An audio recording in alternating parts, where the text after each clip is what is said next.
Daniel Walton. Thanks for joining me for Are You Living in Alignment with Your Values? It should say week one, but I noticed there's a typo. Um, yes, I'm not perfect. So you may notice this is a little different time than my normal um, weekly lives. That's because this week has been an unstructured week. Um, it's a staycation week, and I'm a person of structure. That's why things happen the same time. But this week kind of gets dictated by my better half, and he's not a person of structure. So I share that because as we talk about this journey of making sure we're living in alignment with our values, this will be important.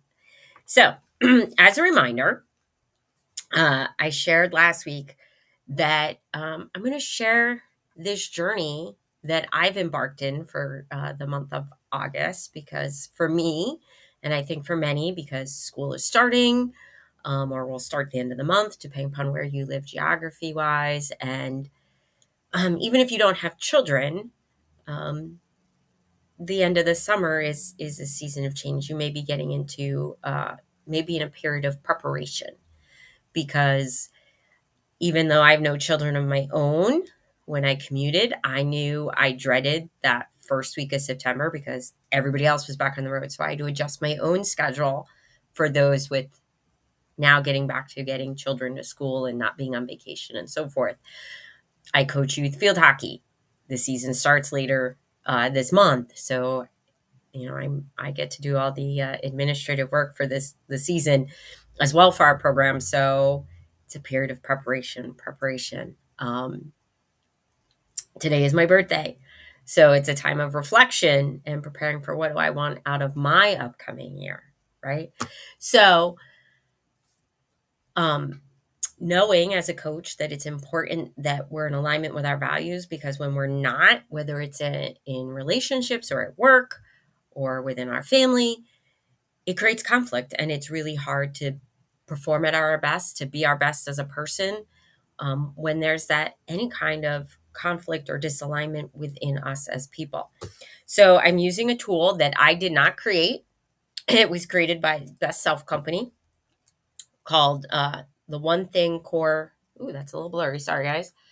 And I don't know how to make it not blurry. But anyway, Core Values Journey. And it's got a series of activities. So the ones this week that I chose to do were the journal prompts and your value statements for the different domains. And there's one activity that's write a letter to yourself from your 85-year-old self. And I opted to do that. I actually still have to finish it. But between that and, you know, turning older, another year older, it was really a great exercise to do some reflection.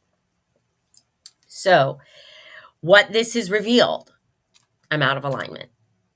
I probably, a business coach or PR person would probably discourage me from telling you, um, because you're my audience, potential clients, that, hey, I'm out of alignment.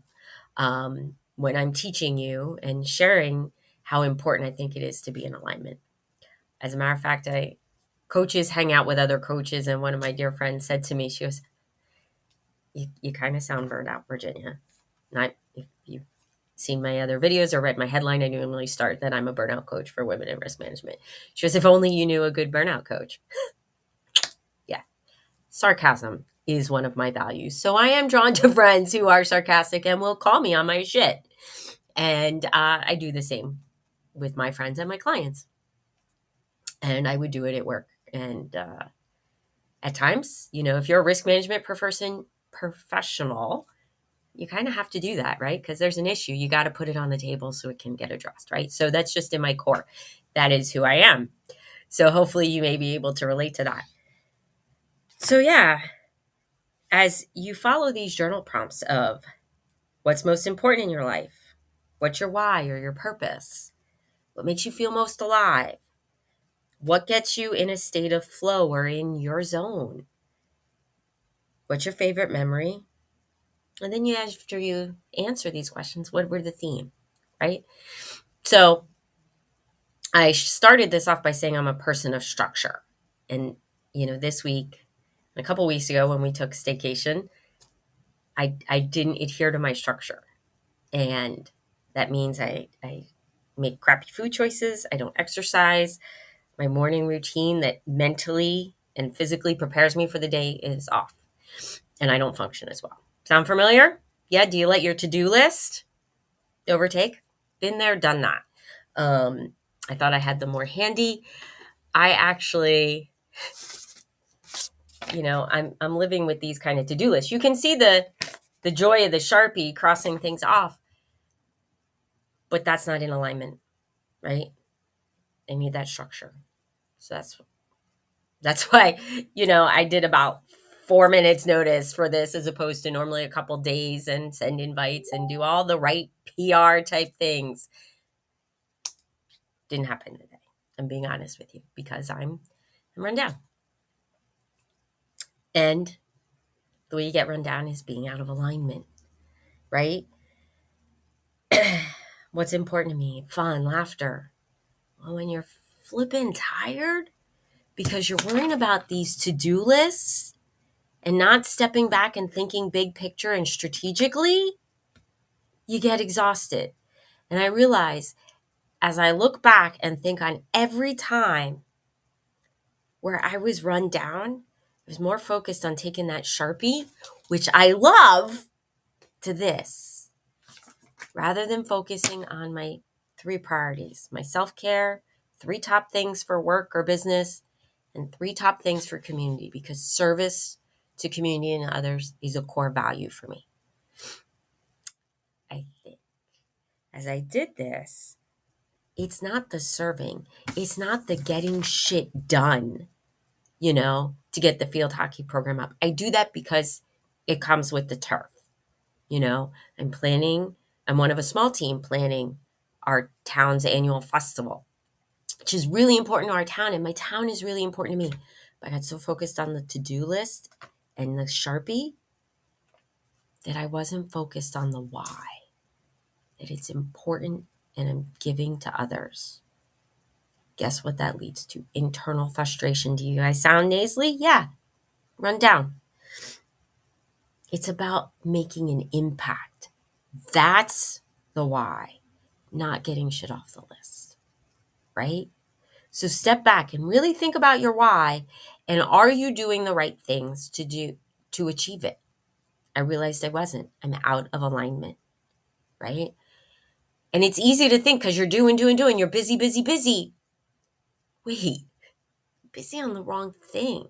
I'm focusing on the task, not the result. And the result is the why, right?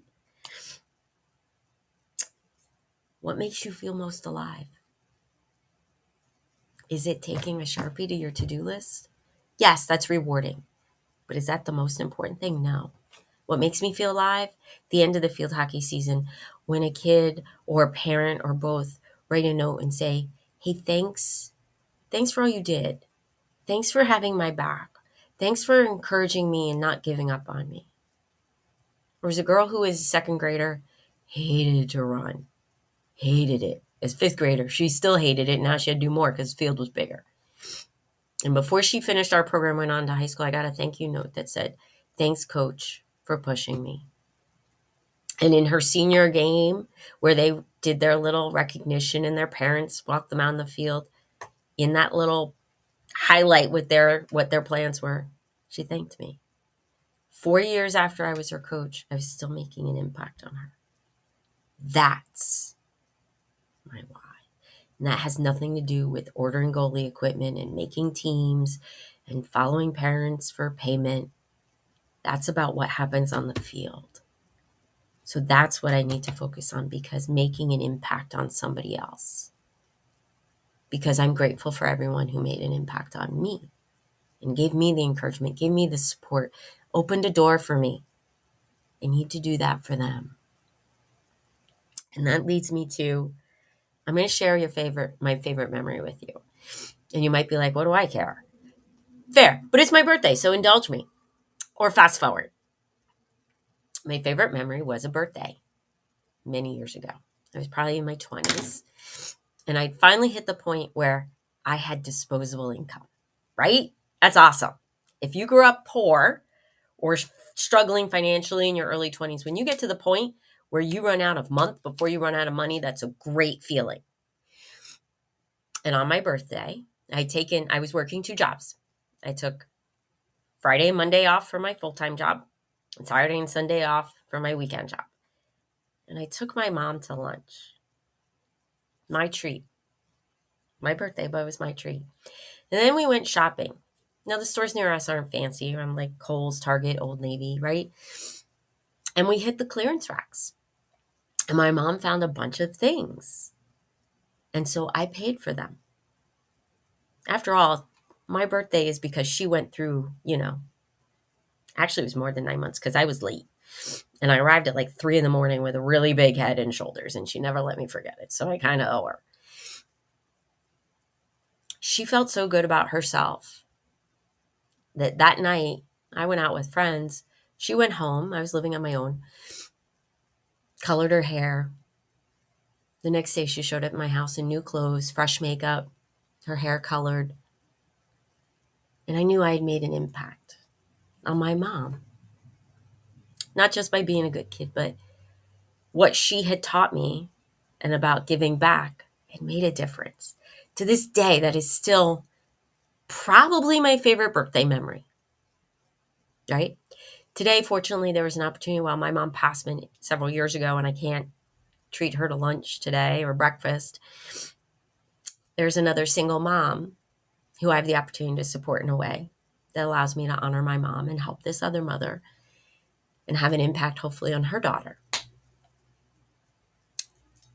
That's alignment. That brought me the joy. This is what I mean. Had I not done this exercise, I might have missed that opportunity to have an impact on somebody else. And I would have been out of alignment. So, I encourage you all, if you just feel off and something doesn't feel right, and you're running through the motions and you're crossing stuff off the list, but you're tired, you're run down, you're frustrated, who's had the days where you pretty much hate everybody? Yeah, that was me this week. I will totally fess up. And again, coaches aren't supposed to feel that way. So, but I'm human. And, I posted earlier that we should all have a practice of gratitude and some questions to help develop that every night. And I hope you saw it. If you didn't, please go back and look at it. They're simple questions. Gratitude is so important. I truly believe to whom much is given, much is expected. And I don't think I've been living that. And this helped me figure that out. I'm excited to see what I'm going to learn over the next few weeks. And I hope you're taking from it. And it is my birthday, so I'm going to shut down after this. But I'm going to share these journal prompts and a couple of these activities over the next few days because it's really impactful. I spent a few hours on this, maybe not even. And I realized, crap, you're out of alignment. No wonder you're run down. You're not focusing on the right thing, right? If you're an executive role, you're supposed to be focusing on the big picture, not the to-do list. That was a hard change for me when I moved into an executive role, right? Maybe you can relate to that. Apply that learning in your life. You got to focus on that big picture is what's important to you. What is your why? And are you working towards it? If not, come on, we can do this together, right? Again, I didn't create this tool. It was created by the Best Self Company. Hopefully I said that right. I don't want to get sued. But it makes a difference. Going through this exercise and sitting and writing a letter to myself, huge aha moments. So stay with me as we keep going this. If you're like, hey, this sounds good. I do relate. I want to figure out how to get into alignment because you're right, I'm out. Drop me a note. Drop me a comment. I'm here to help you. Okay. Post a question. I'd love to answer it. So with that, be well. Again, it's Virginia Walton, and we'll chat soon.